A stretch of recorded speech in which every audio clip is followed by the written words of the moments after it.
पवन सुत हनुमान के जय। पवन सुत हनुमान के जय। पवन सुत हनुमान के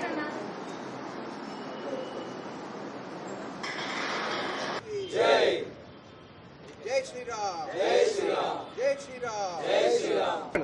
राम भक्त हनुमान की जय। राम भक्त हनुमान की जय। पवन सुत हनुमान के जय।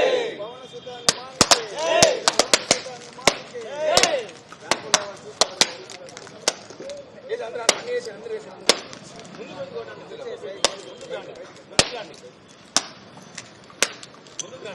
जय श्री राम। जय श्री राम। जय श्री राम। जय श्री राम।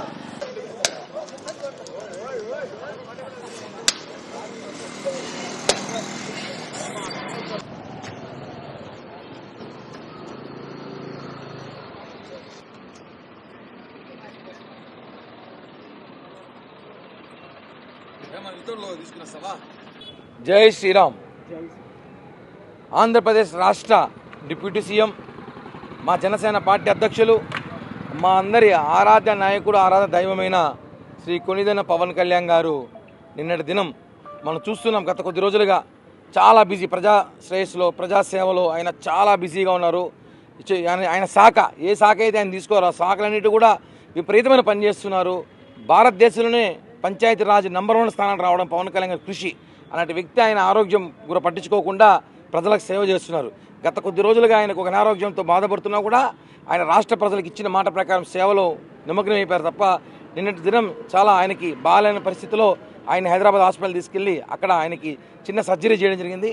ఆయన వెంటనే కోలుకోవాలని చెప్పి ఈరోజు మెగా కుటుంబానికి, అలాగే కొణిదెల కుటుంబానికి ఆరాధ్య దైవమైన శ్రీ హనుమంతుని టెంపుల్కి వచ్చి ఇక్కడున్న జనసేన పార్టీ నాయకులు, కార్యకర్తలు అందరూ కూడా కొబ్బరికాయలు కొట్టి మా ముక్కులు తీర్చుకున్నాం. అదేవిధంగా దేవుని ప్రార్థించాం.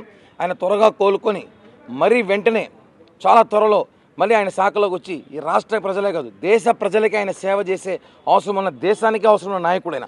అలాంటి నాయకుడు త్వరగా కోలుకోవాలని చెప్పి ఈరోజు రాష్ట్రం అంతా కూడా పూజా కార్యక్రమాలు జరుగుతున్న భాగంలో తిరుపతిలో కూడా మా వంతు మేమంతా కూడా పూజలు చేసి ఆ భగవంతుని కోరుకున్నాం. పవన్ కళ్యాణ్ గారు త్వరగా కోలుకోవాలని చెప్పి కూడా తెలియజేస్తున్నాం. జై హనుమాన్. జై శ్రీరామ్. ఈ రాష్ట్ర ప్రజల గుండె చప్పుడు మా అధ్యక్షులు శ్రీ